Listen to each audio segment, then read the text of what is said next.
They first heard it as a whisper, a hushed rumor moving like smoke through the great halls of the Galactic High Command. The humans were doing something different, something reckless, something terrifying. No one wanted to believe it at first. After all, humans were young by galactic standards. Energetic, yes. Resilient, certainly. But not unprecedented. Not beyond understanding. Or so they thought. The intercepted transmissions changed everything. At first dismissed as disinformation, the recordings revealed unsettling details. Entire planets, designated too hostile for biological life, were being used by humans as training grounds. Worlds considered death sentences by the oldest, hardiest species were now playgrounds for Earth's warriors. Acid storms, gravitational wells, magnetic field collapses, unfiltered cosmic radiation. None of it seemed enough to deter them. They didn't just survive these hellscapes. They trained, they learned, they evolved. The Council convened emergency sessions behind closed doors. Generals from the Dravati Combine, the Psychorian hierarchy, and even the ever-proud Zeltan Dominion, all gathered under the heavy weight of dread. Official protocols had long ago marked these planets as forbidden, places to be avoided, documented only for academic curiosity. No species had dared to claim them for practical use. It was unthinkable, impossible, and yet the humans had not only claimed them but turned them into weapons of flesh and blood.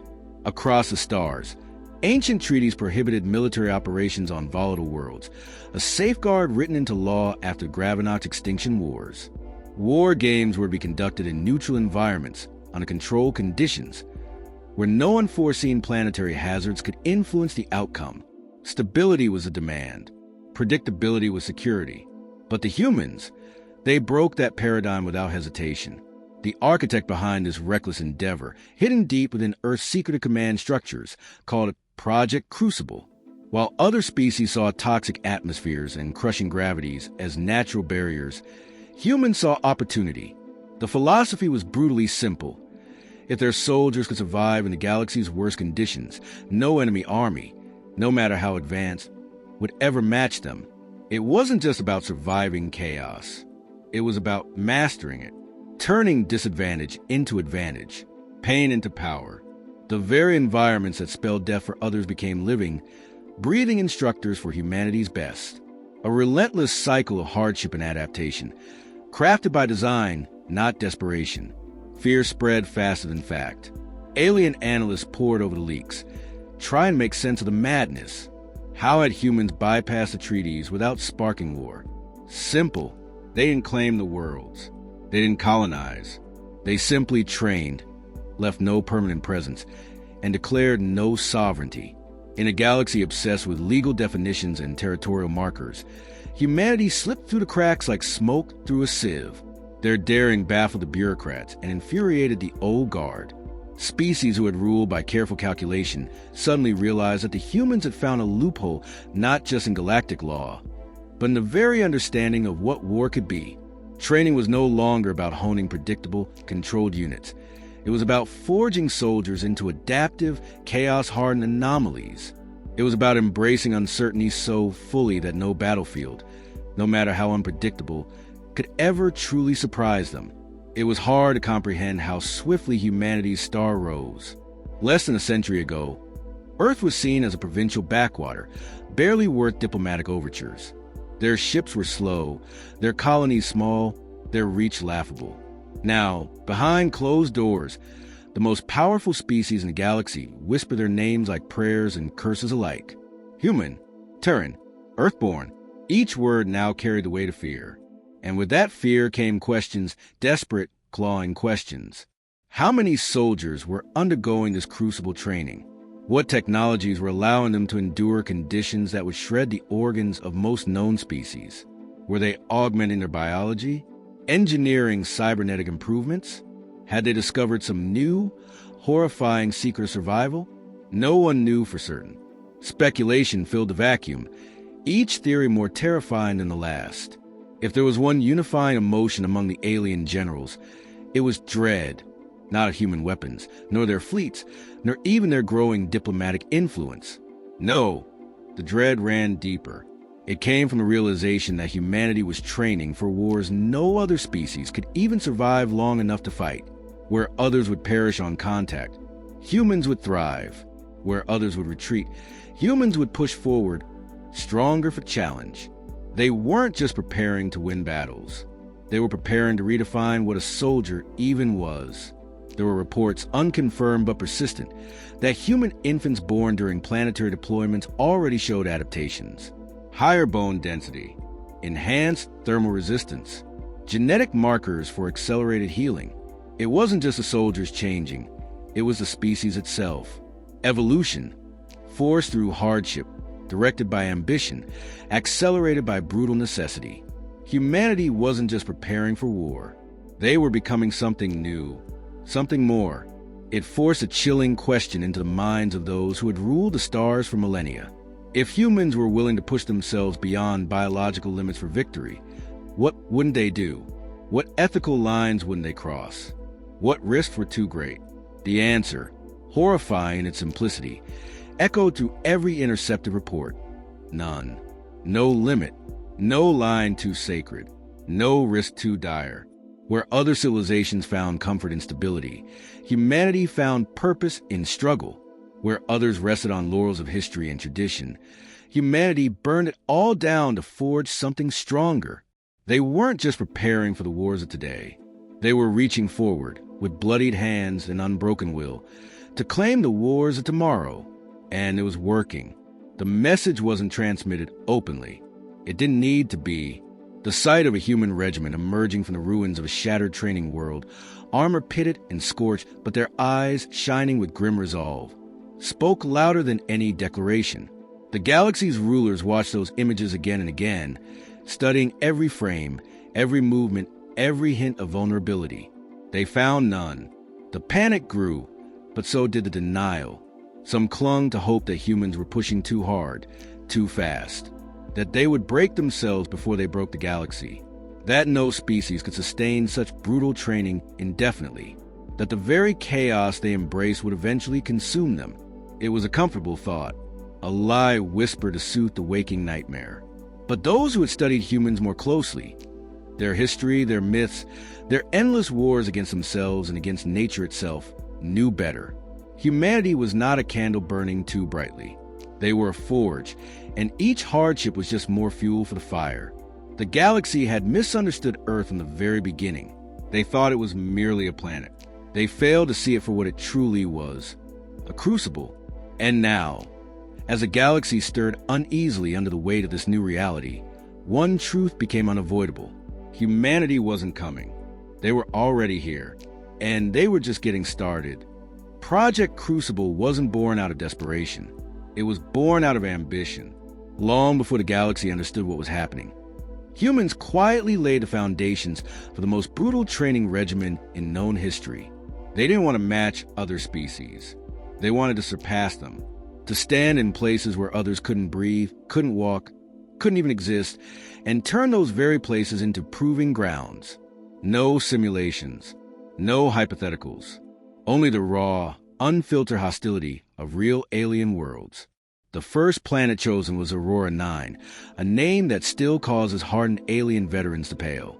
Orbiting a dying star, Aurora IX's atmosphere was a chemical soup of sulfuric and nitric acid, with temperatures soaring past 200 degrees Celsius during the daytime. No organic species had ever set foot there without being reduced to slag in minutes. Yet it was there that humanity's first Crucible squads deployed, wearing experimental armor, equipped with self-repairing nanofibers and adaptive cooling systems. Survival was never the goal. Mastery was. They didn't simply walk across Aurora 9. They ran tactical drills through chemical storms, conducted live-fire exercises, while corrosive winds stripped layers from their suits, learned to repair gear mid-battle while their hands blistered inside their gloves. They adapted, first minute by excruciating minute, then hour by relentless hour, until the storms became background noise, until the planet itself, once a death sentence, became a training partner. Success on Aurora 9 wasn't treated as extraordinary. It was expected. From there, the bar only rose higher. Next was Zephyria 7, a rogue planet torn from its solar system, drifting in endless night. Its defining feature: hyperstorms capable of generating winds strong enough to tear apart military-grade dropships. Even basic movement was a deadly challenge. Here, humans learned to fight gravity itself. They developed harnesses that anchored them to ground, exoskeletons that could tense and flex with a surge of violent gusts, micro-thrusters to stabilize mid-air rotations. They didn't huddle for shelter. They conducted zero-visibility combat drills during the peak of each storm, navigating by seismic pulses and magnetic compasses. They engaged in melee training so brutal that broken bones were considered a minor inconvenience. Instructors didn't care about comfort or survival rates. They cared only that each warrior emerged stronger, faster, more resilient. Those who washed out were not failures. They were merely the ones who had not yet learned what it meant to become more. There was no mercy in the Crucible's philosophy, no accommodation for weakness. On a world called Halidus Deep, humans went even further. Halidus was a world beneath the crust of a dead planet, a labyrinth of molten tunnels and crushing pressures.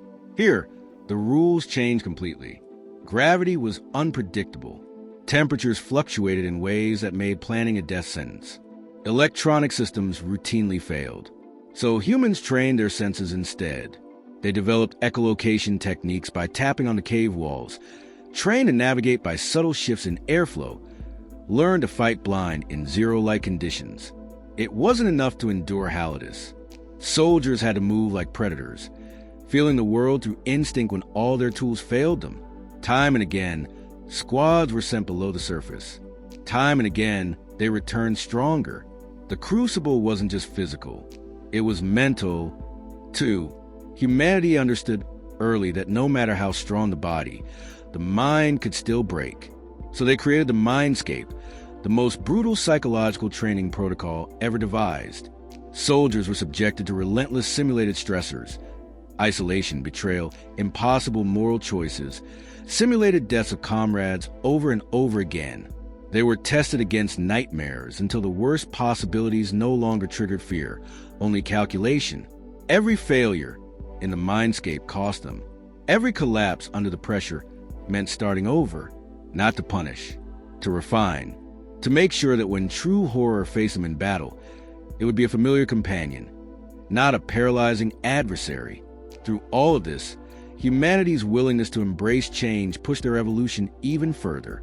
Those who showed potential were offered biological augmentations, reversible genetic tweaks that strengthened muscle density, enhanced oxygen retention, improved neural processing speeds. These weren't mass programs. They were carefully tailored adjustments designed to fit the needs of the individual soldier. Every enhancement came with risk.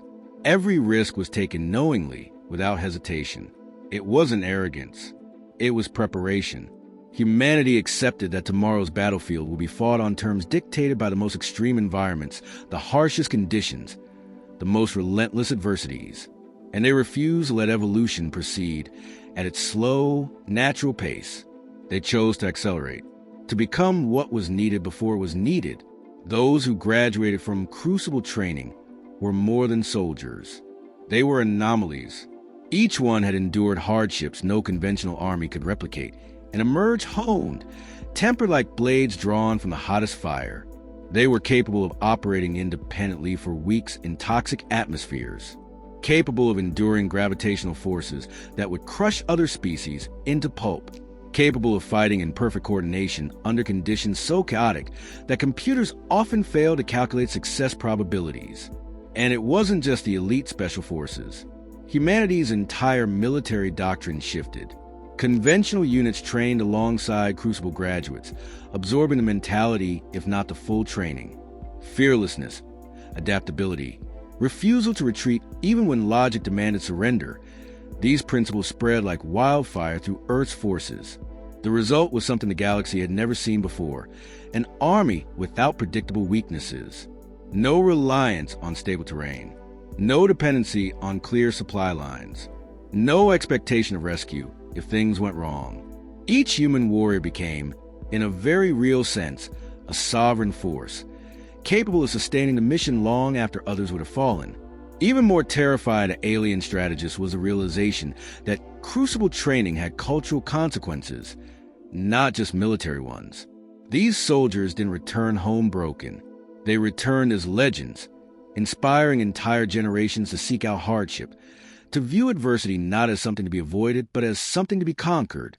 The concept of the crucible spread beyond the military, into civilian programs, into education, into the very mindset of humanity's future. Earth wasn't just producing soldiers trained to fight in hell. It was producing a civilization ready to thrive in it. The galaxy watched in silence, helpless to stop the momentum. Treaties were powerless against a species that played by different rules. Warnings went unheeded. Embargoes failed to intimidate. The humans didn't respond with words or treaties or protests. They responded with progress, with more deployments, more graduates, more whispered rumors of squads training on worlds even the most savage alien predators couldn't survive.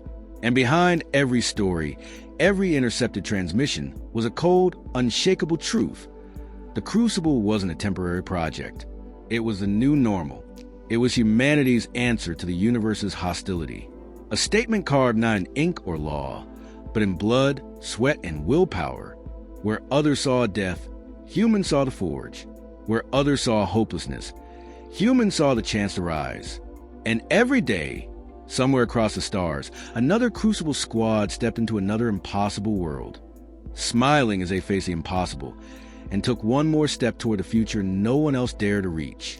Panic within the alien high commands deepened not because they believed humanity could win every battle, but because they realized humanity was preparing to endure wars in ways no other civilization could. The idea of war had always been confined within boundaries, logistical lines, seasons of campaigning, rules of engagement, acceptable losses. Even the most savage galactic powers respected these unwritten limits. Humanity had abandoned them entirely.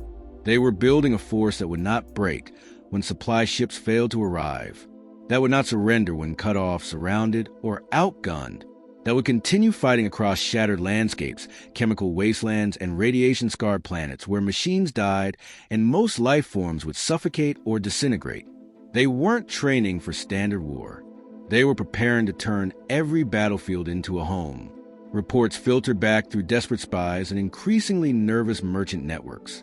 Human squads conducting operations on volatile planets for months without resupply.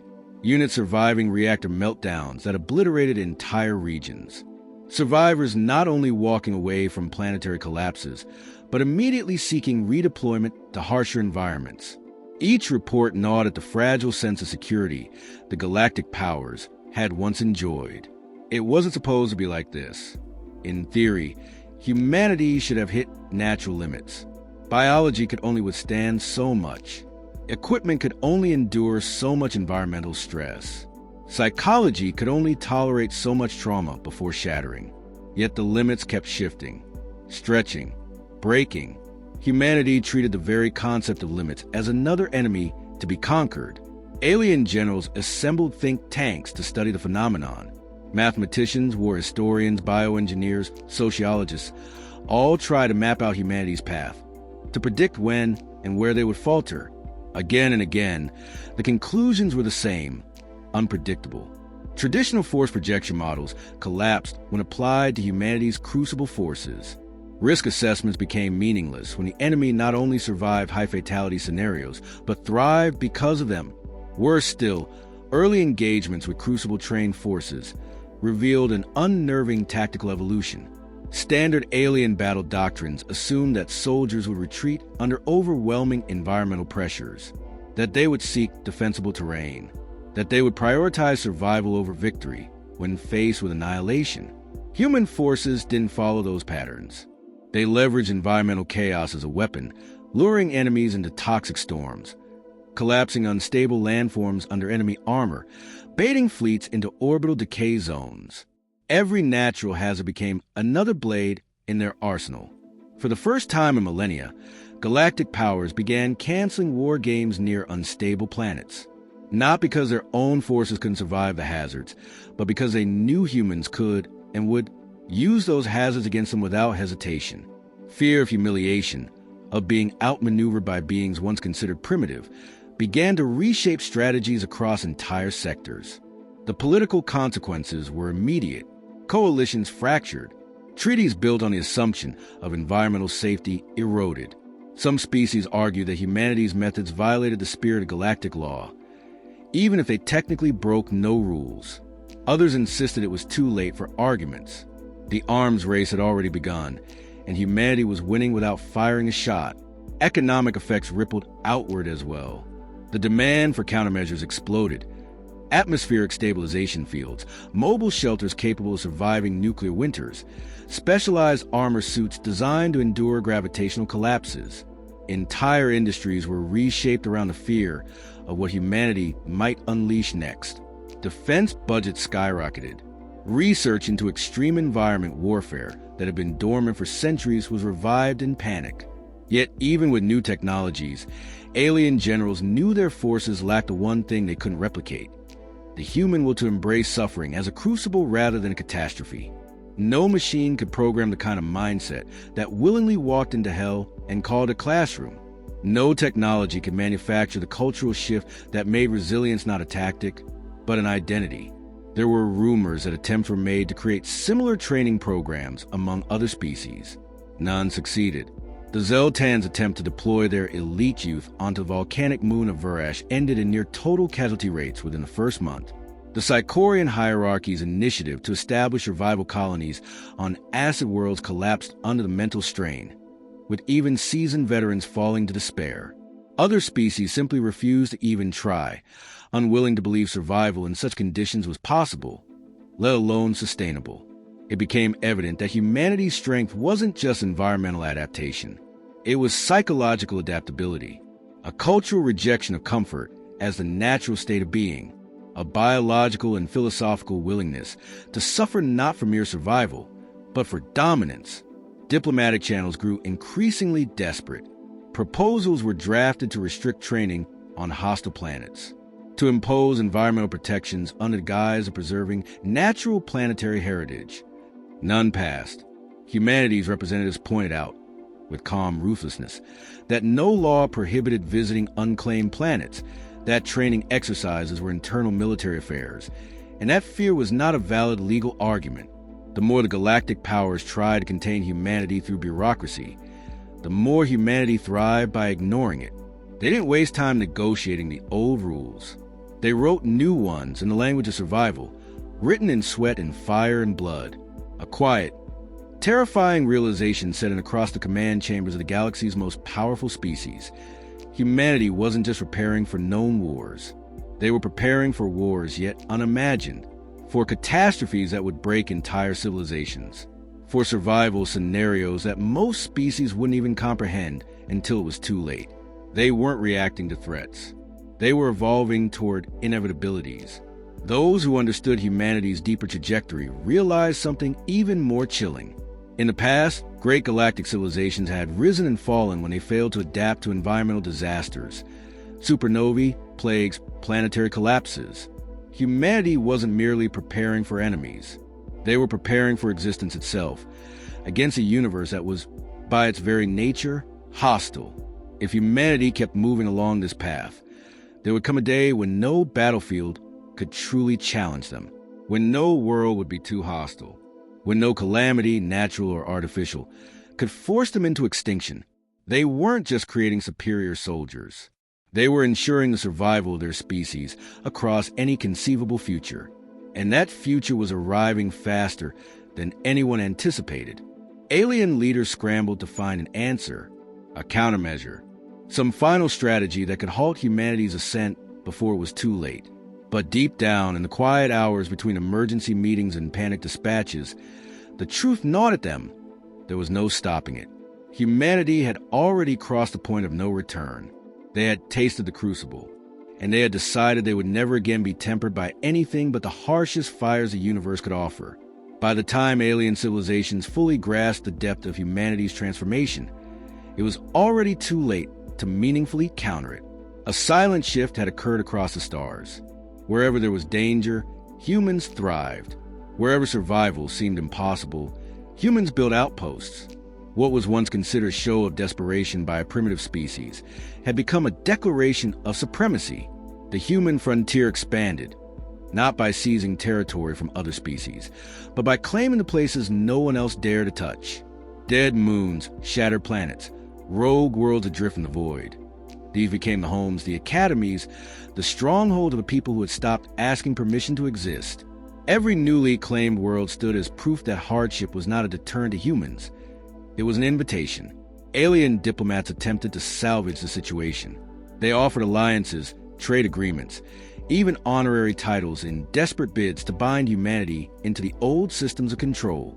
Humanity accepted the gestures politely, even graciously, but underneath, they had already moved beyond a need for validation from species that saw them as either threats or tools. Their real loyalty was to themselves, and to the crucible that continued to forge them stronger with every passing year. Whispers grew among alien leadership. What if humans weren't just preparing for galactic war? What if they were preparing for something greater, something that the others had forgotten or never dared to consider? The universe itself was violent, unpredictable, merciless. Solar systems died. Stars devoured their children. Space itself twisted and cracked under forces no civilization could master. Was it possible that humanity saw the galaxy not as a rival to be conquered, but as a training ground for something far more terrifying? The evidence mounted daily. New human ships, designed to operate unaided for decades in deep space, began appearing. Their hulls were crafted to endure radiation bursts that would annihilate ordinary vessels. Their crews were smaller, tighter, not because of losses, but because fewer humans were needed to achieve the same objectives once entire generations had been hardened by crucible doctrines. Scientific communities among alien races were baffled to find human colonies thriving on super-Earths with crushing gravity and toxic atmospheres. Attempts to sabotage these colonies failed catastrophically. Even biological agents designed to attack human physiology were rendered useless. Humans adapted, countered, and evolved faster than the agents could spread. The change wasn't just physical, it was philosophical. Humanity no longer talked about avoiding suffering. They spoke of welcoming it. No human commander feared attrition. No human strategist planned around minimizing hardship. Instead, they integrated hardship into every operational plan, turning every setback into a test, every failure into an opportunity for brutal self-improvement. Alien civilizations had always operated under a fragile illusion that strength could be measured by ease of conquest, by the speed of a campaign, by the efficiency of annihilation. Humanity had shattered that illusion forever. They didn't seek ease. They sought resistance. And in resistance, they found their true strength. The final confirmation came during a series of skirmishes on the Scorched Belt, a region of planetary fragments orbiting the remains of a collapsed star. The environment was so hostile that most species considered the belt a natural barrier. Crossing it was deemed suicide. Yet human expeditions pushed deep into the belt, establishing forward operating bases under constant bombardment from gravitational eddies and radioactive storms. When alien observers sent probes to document the human presence, they witnessed something that chilled even the most war-hardened strategists. Humans laughing as they conducted drills in fields of lethal radiation, treating the collapsing terrain not as a threat, but as another variable to master. Their armor was pitted and scarred. Their equipment malfunctioned regularly. Their supply lines were non-existent.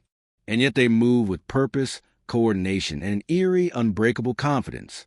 It was no longer about winning battles. It was about embracing an existence in which the universe itself was the enemy, and making that enemy submit through sheer endurance. Alien militaries held emergency summits. Some proposed quarantining humanity, erecting artificial barriers to contain their expansion. Others argued for a full-scale preemptive strike before humanity's momentum became irreversible. But there was no consensus. Fear clouded judgment. Old rivalries resurfaced. No species wanted to expend the resources necessary to confront an enemy that had already proven itself immune to traditional tactics. Behind closed doors, some leaders admitted the unthinkable. Even if they attacked, they might not win. They might only accelerate humanity's evolution further, teaching them lessons in hardship that no simulation could replicate. In the end, paralysis reigned. Humanity continued its advance unchallenged. The Crucible wasn't a program anymore. It was an ecosystem. Every human child grew up hearing stories of worlds conquered not by force of arms, but by force of will. Every student learned not just science and history, but survival and adaptation. Every colony, every fleet, every outpost operated under the understanding that hardship was not the exception, it was a baseline. Generations of humans were now born with the expectation that they would face what others deemed impossible. And they did so without complaint, without hesitation, and without fear. The universe was vast and filled with horrors beyond comprehension. Ancient machines still drifted between galaxies, remnants of civilizations long dead. Singularities birthed new nightmares daily. And somewhere beyond known space, forces stirred that even the oldest races whispered about with dread. Humanity was not afraid. They were preparing. Their crucible-born culture would not save them from every disaster. It would not guarantee victory against every threat, but it ensured one thing: humanity would not go quietly into extinction. They would not cower before entropy. They would not kneel before the inevitable. They would meet it head-on, with scarred armor, bloodied fists, and eyes that had seen worse and survived. They would adapt. They would endure. They would overcome.